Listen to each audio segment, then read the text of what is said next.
Hi, welcome back. So now today we'll talk about three types of enthalpies, that is enthalpy, lattice enthalpy, enthalpy of solution and enthalpy of dilution. See, enthalpy of solution का मतलब क्या है? आपके पास कोई एक pure substance है, let's say sodium chloride, potassium nitrate या कोई भी एक सब्सटेंस है और आप उसको अप्रोप्रिएट सॉल्वेंट में डिसॉल्व करते हो, लेट्स से वाटर, ठीक है? तो जब आप उसको वाटर में या किसी सुटेबल सॉल्वेंट में डिसॉल्व करोगे जिसमें वो प्रॉपरली डिसॉल्व हो सकता है, तो some amount of heat will be either released और एब्जॉर्ब्ड, ठीक है? तो उसको कहते हैं एंथैल्पी ऑफ सॉल्यूशन। सीधी बात है, सॉल्यूट को डाला सॉल्वेंट में और बनाया सॉल्यूशन, सॉल्यूट को डाला सॉल्वेंट में और बनाया सॉल्यूशन, ड्यूरिंग द प्रोसेस कुछ एनर्जी रिलीज हुई, ठीक है? और जो भी अमाउंट ऑफ एनर्जी रिलीज हुआ या कभी कभी एब्जॉर्ब हुआ, then it is called as enthalpy of solution, ठीक है? Number two, enthalpy of dilution. एक सब्सटेंस ऑलरेडी अपने सॉल्यूशन फॉर्म में है, जैसे नाइट्रिक एसिड है, वो ऑलरेडी वाटर में डिसॉल्व है, कॉन्सेंट्रेटेड नाइट्रिक एसिड है, मतलब large amount of nitric acid in the small amount of water, ठीक है? अब कॉन्सेंट्रेटेड नाइट्रिक एसिड में मैं थोड़ा और सॉल्वेंट ऐड करता हूं, मतलब कॉन्सेंट्रेटेड सॉल्यूशन को डाइल्यूट सॉल्यूशन में कन्वर्ट करता हूं, then also some amount of heat will be released और एब्सॉर्ब्ड, ठीक है? That will be called as enthalpy of dilution, ठीक है? अब एक थर्ड कंडीशन होती है, कंडीशन ऑफ इनफाइनाइट डाइल्यूशन। इस कंडीशन को आप कई जगह पे रीड करेंगे theoretically, condition of infinite dilution, ठीक है? तो देखो, मैं आपको पहले शॉर्ट में समझाता हूं, बाद में हम डिटेल में डिस्कस करेंगे। मेरे पास है एक सॉलिड, उसको मैंने एक प्रॉपर सॉल्वेंट में डिसॉल्व किया। जरूरी नहीं है सॉलिड ही हो, प्योर लिक्विड भी हो सकता है, ठीक है? या कोई गैस भी हो सकता है। एक सॉल्यूट है आपके पास, ठीक है? इसको हम कंफ्यूज नहीं करते हैं, चलो इसको लिख देते हैं, यहाँ पे एक सॉल्यूट है, उसको एक अप्रोप्रिएट सॉल्वेंट में डाला और जब अप्रोप्रिएट सॉल्वेंट में डाला तो बन गया सॉल्यूशन, ठीक है? अब ये जो मैंने सॉल्यूशन बनाया, सपोज ये एक कॉन्सेंट्रेटेड सॉल्यूशन है और सपोज मान लेते हैं इस केस में x kilo joule energy release हुई, जरूरी नहीं है रिलीज हो, एब्सॉर्ब भी हो सकती है। मैं अपने एग्जांपल में अज्यूम कर रहा हूं कि रिलीज हो रही है, x kilo joule energy release हो, ठीक है? उसके बाद मैंने इसमें ऐड किया मोर सॉल्वेंट, ठीक है? तो जो सॉल्यूशन था, उस सॉल्यूशन की कॉन्सेंट्रेशन चेंज हो गई, now it has become a dilute solution,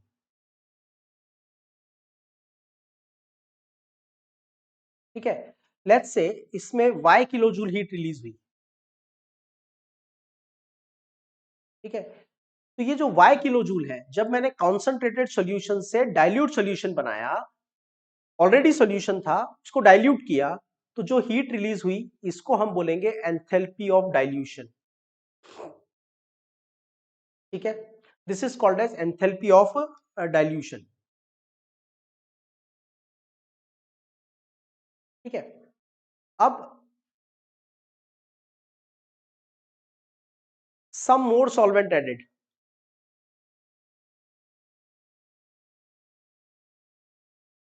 some more solvent added and some more energy released, तो हमें मिल गया सोल्यूशन 3। और suppose z kilo joule energy release होगी, तो ये भी एंथैल्पी ऑफ डाइल्यूशन है। ये एंथैल्पी ऑफ डाइल्यूशन किसकी है? सॉल्यूशन 2 की। और ये वाली जो एंथैल्पी ऑफ डाइल्यूशन है वो किसकी है? सॉल्यूशन 1 की, ठीक है? उसके बाद में मुझे मिल गया सॉल्यूशन 3। अब ध्यान से सुनना, एक बार फिर मोर सॉल्वेंट एडेड,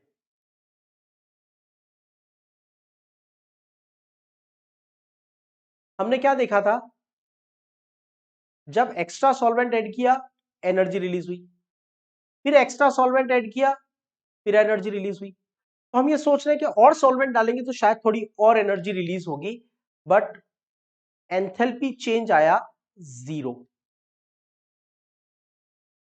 मतलब अब और ज्यादा डाइल्यूशन करेंगे, सॉल्यूशन 3 में और सॉल्वेंट ऐड करेंगे, और ज्यादा डाइल्यूशन करेंगे तो अब हीट रिलीज नहीं होगी।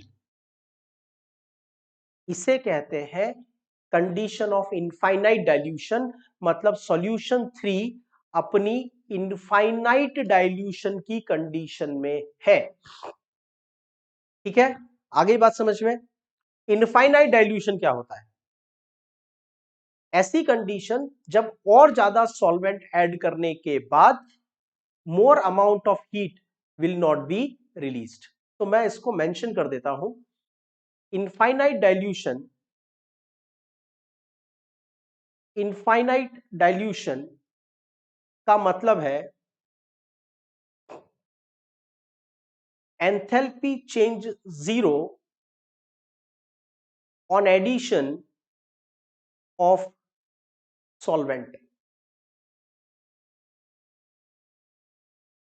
और आप कह सकते हो no effect on enthalpy, or rather I should say no enthalpy change on dilution. No enthalpy change, no enthalpy change on dilution। मतलब वो अब इतना डाइल्यूट हो चुका है, अब इतना ज्यादा डाइल्यूट हो चुका है कि नया सॉल्वेंट ऐड करने से उसमें कोई एंथैल्पी चेंज नहीं आएगा। इस कंडीशन को कहते हैं enthalpy of dilution, sorry, state of infinite dilution. Clear? एक पॉइंट क्लियर हो गया। Second point, enthalpy of dilution क्या होता है? तो एंथैल्पी ऑफ डाइल्यूशन का मतलब है मोर कॉन्सेंट्रेटेड से लेस कॉन्सेंट्रेटेड सॉल्यूशन बनाते हैं, मोर कॉन्सेंट्रेटेड से लेस कॉन्सेंट्रेटेड सॉल्यूशन बनाते हैं तो कुछ हीट रिलीज होती है और एब्जॉर्ब होती है। तो enthalpy change, enthalpy change for formation of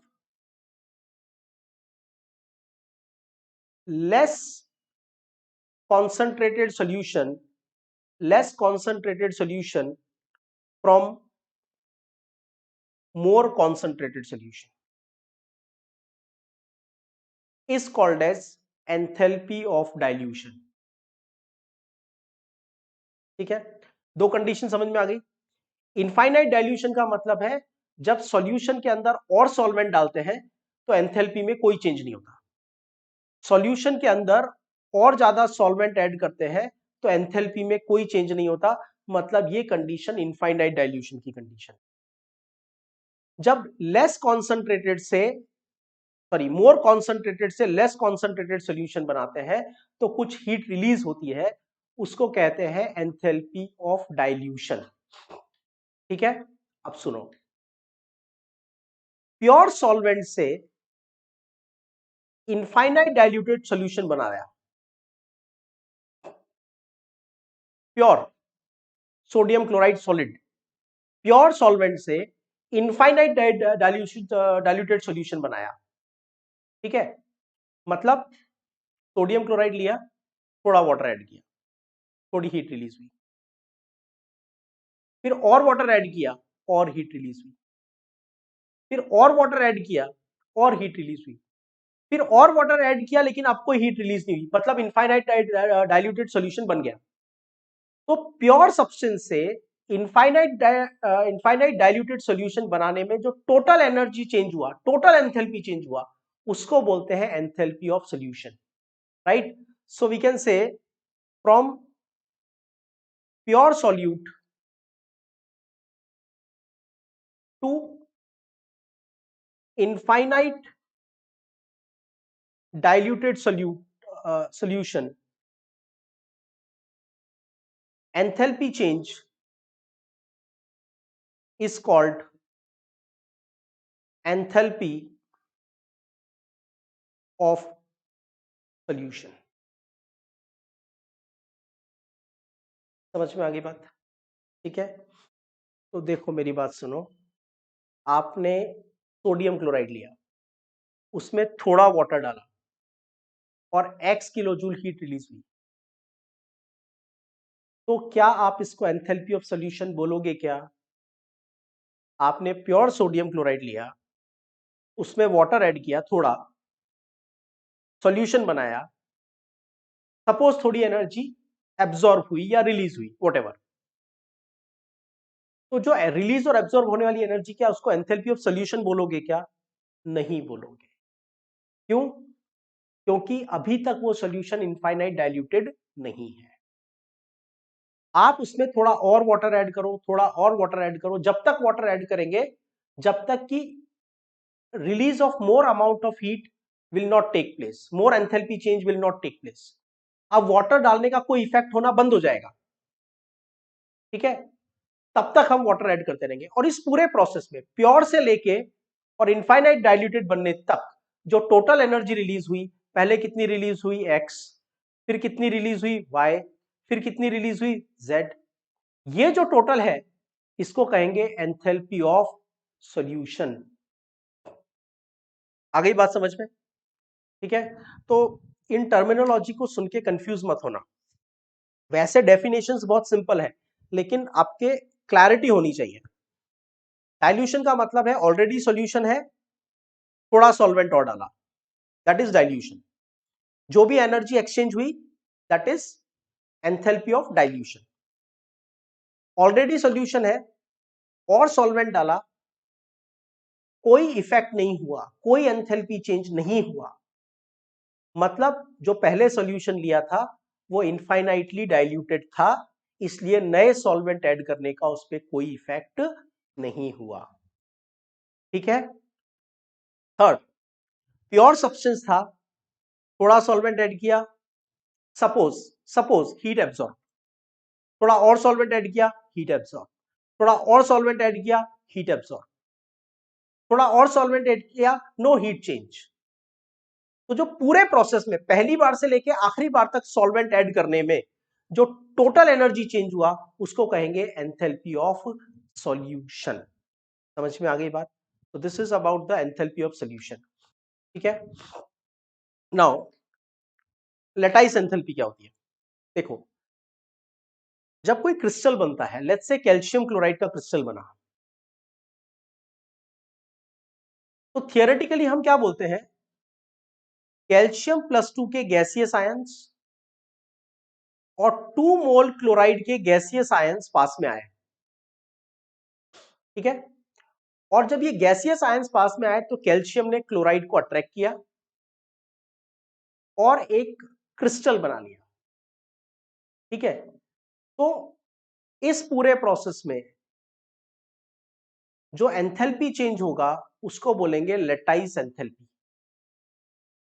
okay, इसको हम क्या बोलेंगे? Lattice enthalpy. ठीक है, तो basically 1 mole crystal formed, 1 mole crystal formed from what? किससे बना? फ्रॉम कॉन्स्टिट्यूएंट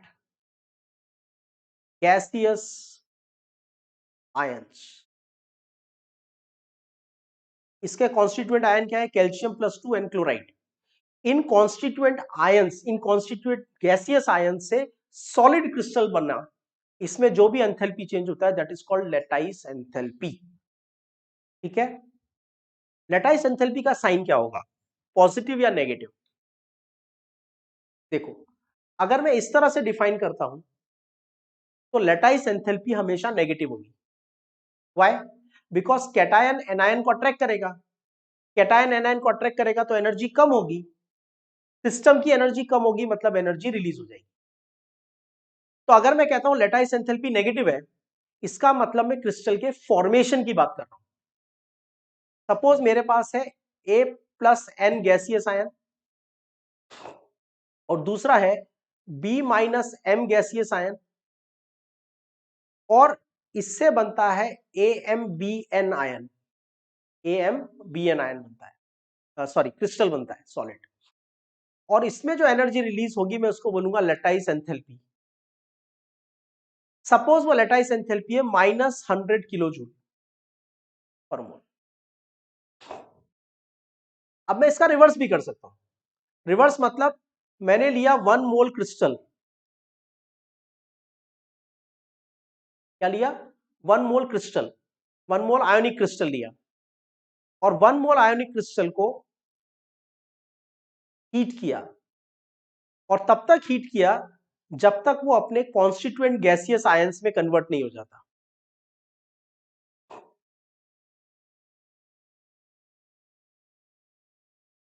तो इसको भी मैं लेटाइस एंथैल्पी बोल सकता हूं, लेकिन इसका साइन क्या होगा? प्लस। ठीक है। सो आप ये कह सकते हो कि लेटाइस एंथैल्पी में अगर क्रिस्टल फॉर्मेशन की बात हो रही है तो लेटाइस एंथैल्पी नेगेटिव होगी। Amount of heat released, amount of heat released when 1 mole ionic crystal, 1 mole ionic crystal is formed from its constituent ions। Note नहीं किया हो तो एक बार नोट कर लेना।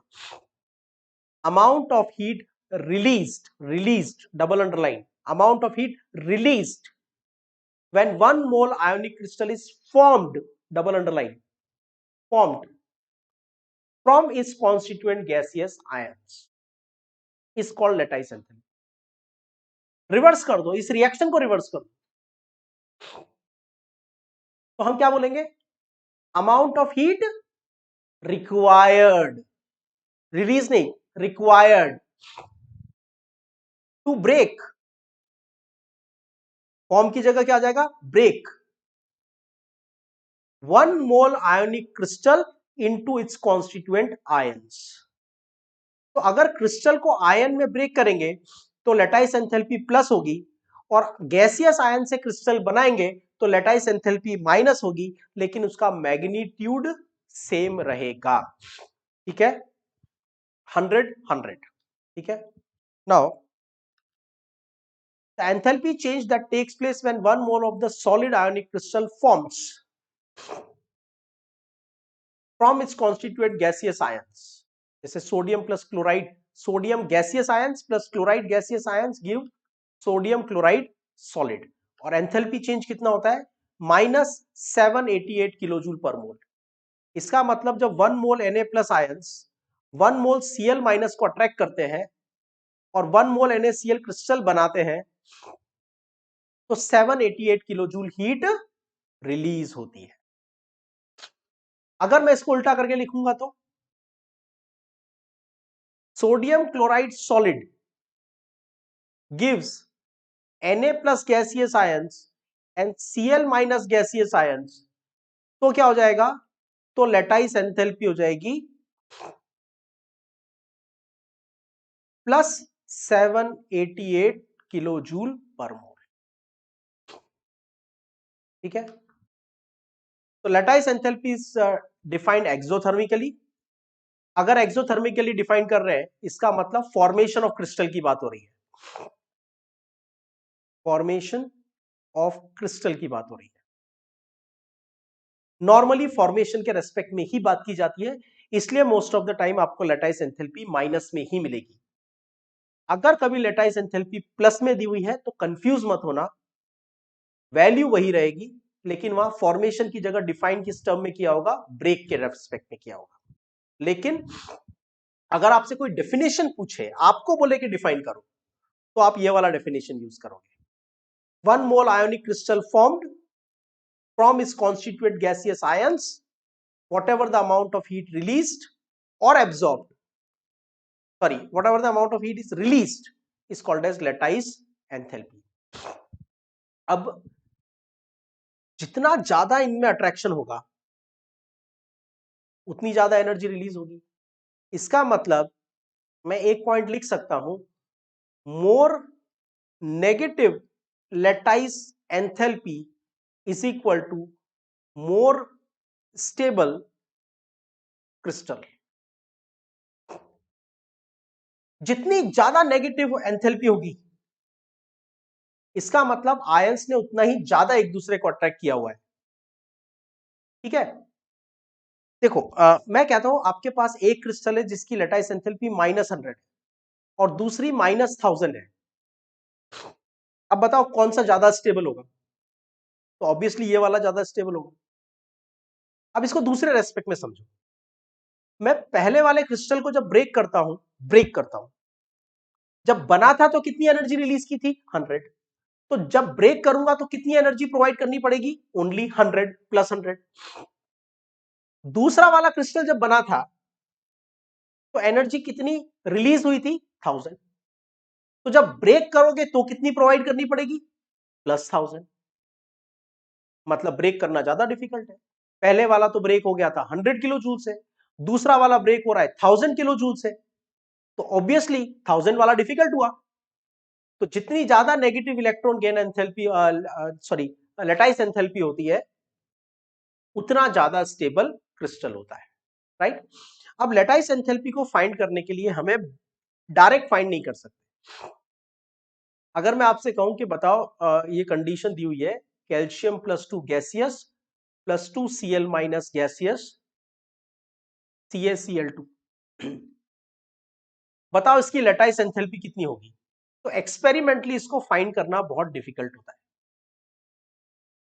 एक्सपेरिमेंटली फाइंड नहीं कर सकते। कुछ स्टेप्स हैं जिनको यूज करके हम इसको फाइंड करते हैं, and those steps are called as Born Haber cycle.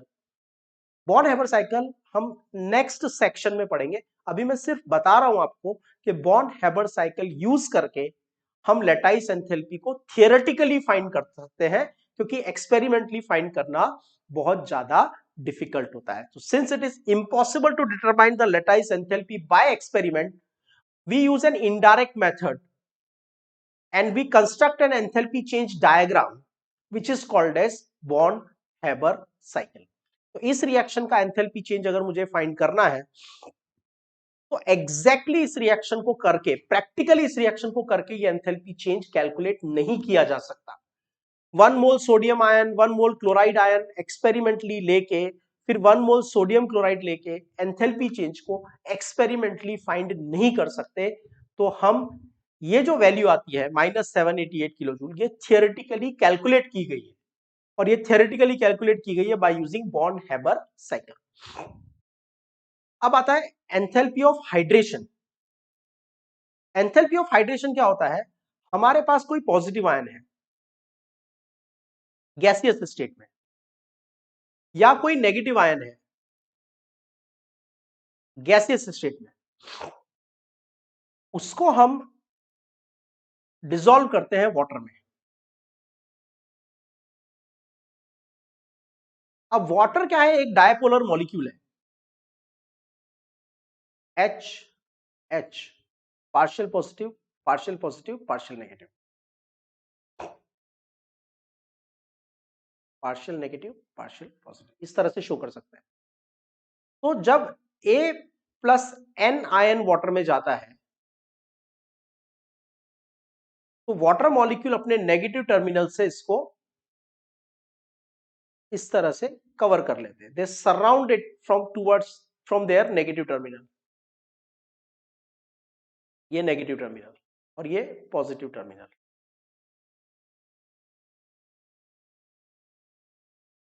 और ऑब्वियसली कुछ अट्रैक्शन हो रहा है तो एनर्जी रिलीज होगी।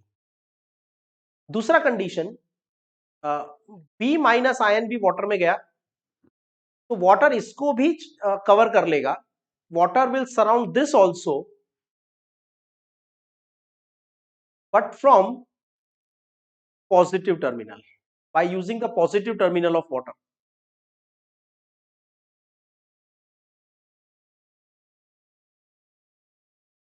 By using positive terminal of water.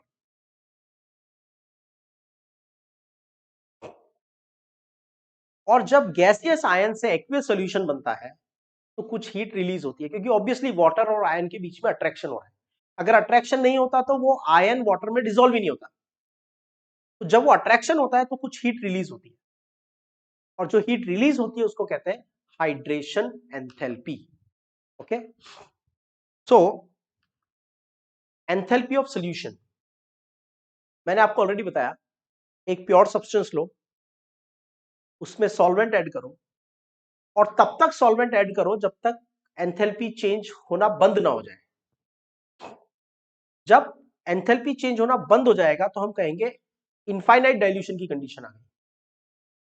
तो प्योर सॉलिड से इनफाइनाइट डाइल्यूटेड सॉल्यूशन बनाने तक जो टोटल हीट रिलीज होगी that will be called as enthalpy of solution, right. So मैं क्या बोलता हूं आपसे कि आप यहां पे लो 1 मोल सॉल्यूट, इसमें ऐड करो सॉल्वेंट। अब कितना सॉल्वेंट ऐड करना है? सॉल्यूशन ऑफ इनफाइनाइट डाइल्यूशन तक,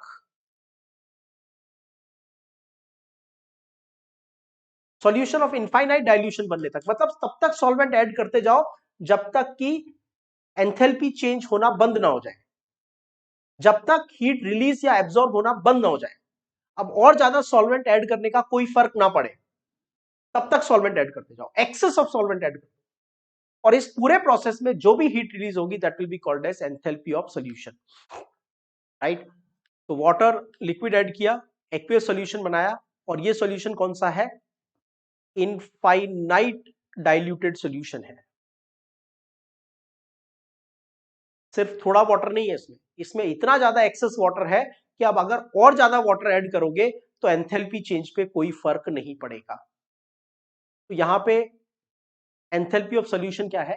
पॉजिटिव है, ठीक है। इसका मतलब when sodium chloride 1 mole is dissolved in excess of solvent, then 5 kilojoule heat is absorbed. Kilojoule heat is absorbed. इस लाइन का मतलब ये है, ठीक है। तो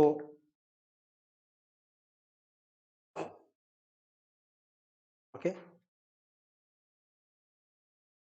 ये एंडोथर्मिक भी हो सकती है, एक्सोथर्मिक भी हो सकती है। मतलब कुछ सब्सटेंसेस को जब हम डिसॉल्व करते हैं तो हीट रिलीज होती है, और कुछ सब्सटेंसेस को डिसॉल्व करते हैं तो हीट एब्जॉर्ब होती है, राइट।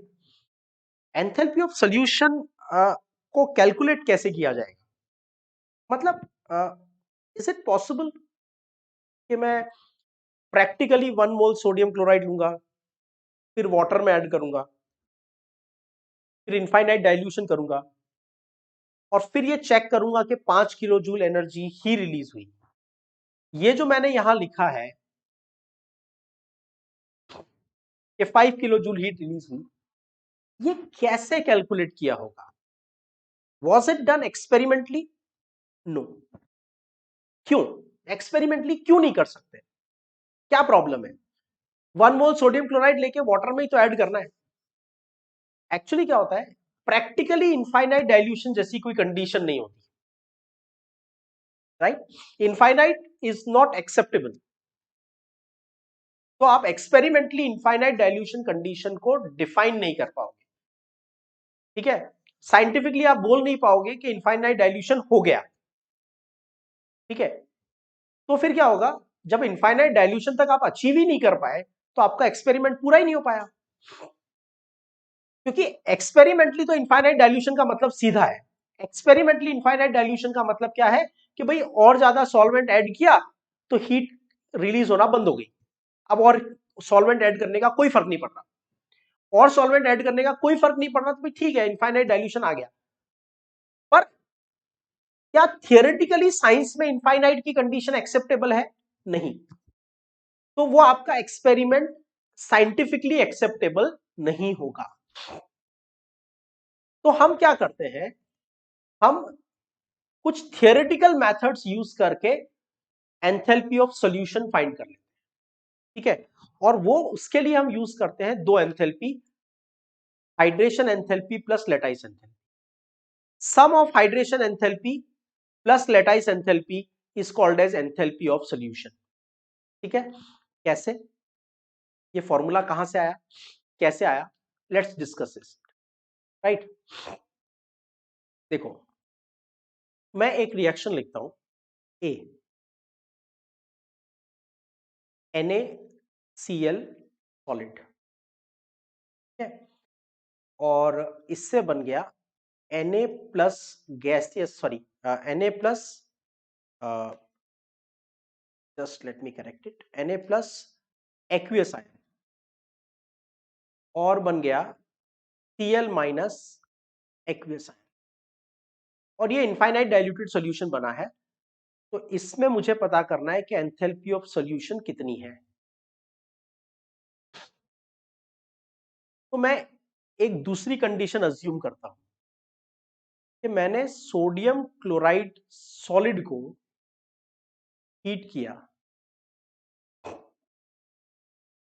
ठीक है, और जब हीट किया तो Na प्लस गैसियस आयन बना और Cl माइनस गैसियस आयन बना।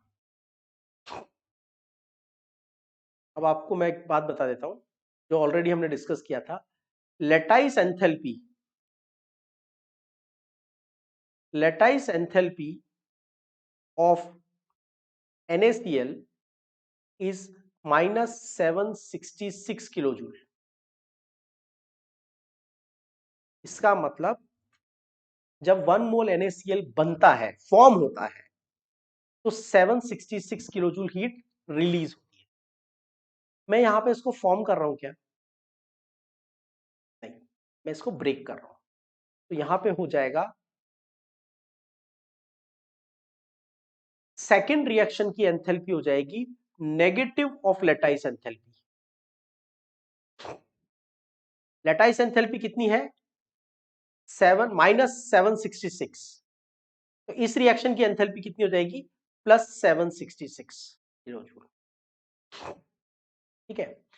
एक दूसरी कंडीशन में अज्यूम करता हूं कि जब Na प्लस गैसियस आयन और Cl माइनस गैसियस आयंस को जब हम वाटर में डिसॉल्व करते हैं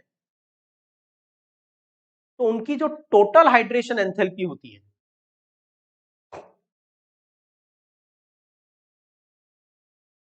मतलब when sodium ion is dissolved in water and chloride ions are dissolved in water, sodium gaseous ions are dissolved in water and chloride gaseous ions are dissolved in water, in total उसमें hydration enthalpy release होती है क्योंकि ions को water attract करेगा तो release होगी। Suppose release होती है 761 किलो जूल, 761 किलो जूल। अब मैं इन दोनों रिएक्शंस को ऐड कर देता हूं। This is reaction C. अब मैं रिएक्शन बी और सी को ऐड कर देता हूं। जब बी और सी को ऐड किया तो क्या किया? राइट में Na प्लस, लेफ्ट में Na प्लस, राइट में Cl माइनस, लेफ्ट में Cl माइनस। ओवरऑल क्या बना?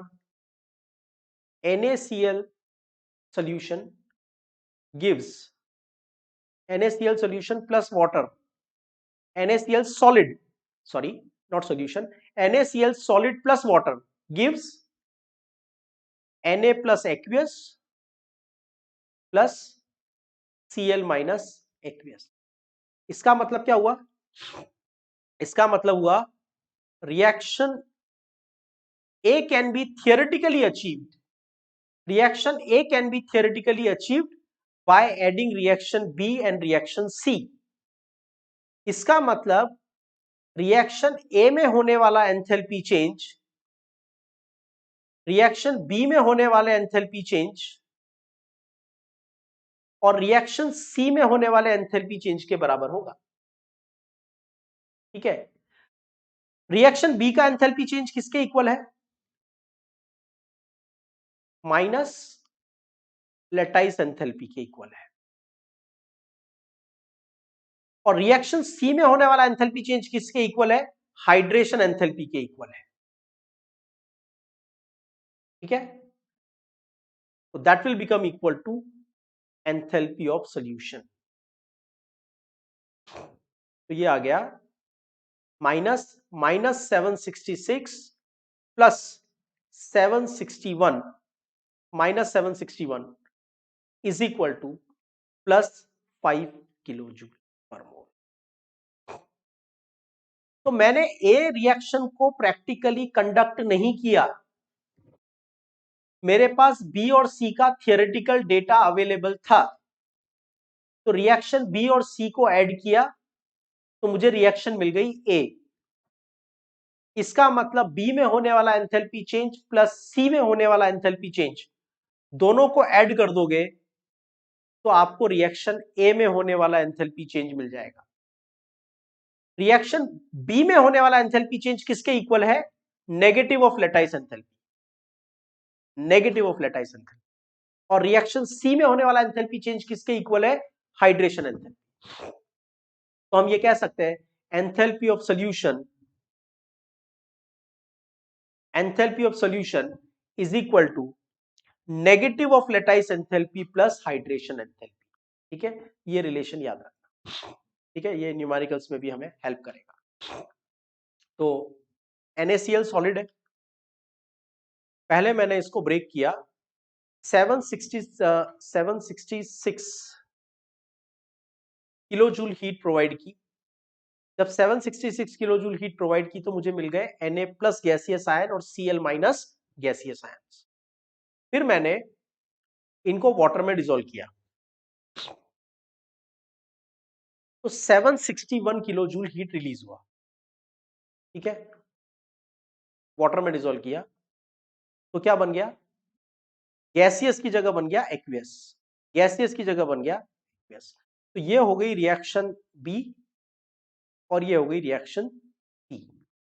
और अगर मैं इसको डायरेक्ट देखता हूं तो ये हो गई रिएक्शन ए, मतलब सॉलिड से सॉल्यूशन। ठीक है, तो हमें पता चल जाएगा B plus C is equal to A, A is equal to B plus C. B का वैल्यू कितना है? 766 और ए का वैल्यू कितना है? Minus 761। Total comes to plus 5।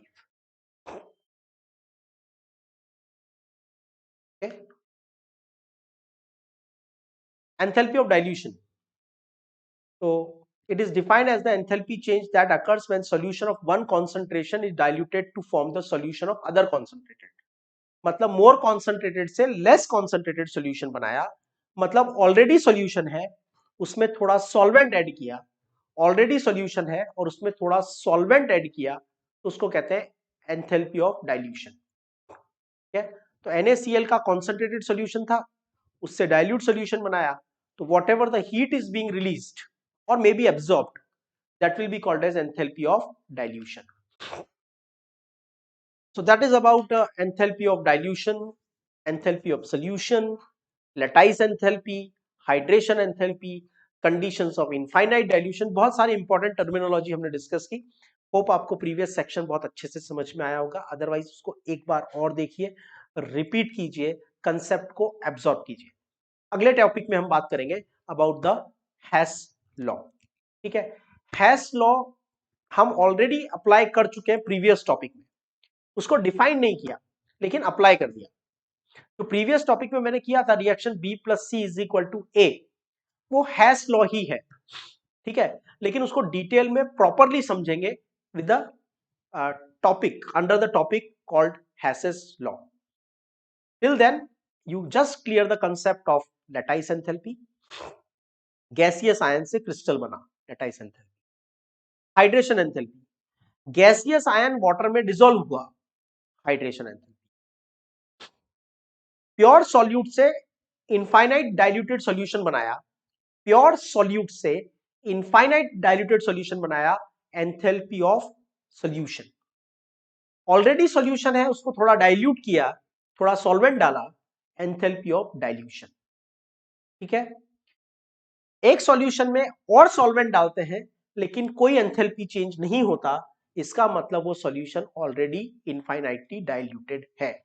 ये 5 पॉइंट मैंने आपको प्रीवियस सेक्शन में समझाए हैं, इन पांचों पॉइंट को एब्जॉर्ब करने का ट्राई करो कंसेप्चुअली, रटने से कोई फायदा नहीं होगा। ठीक है, नेक्स्ट सेक्शन में बात करेंगे अबाउट द हेस लॉ और उसके नेक्स्ट सेक्शन में बात करेंगे about the born Haber cycle.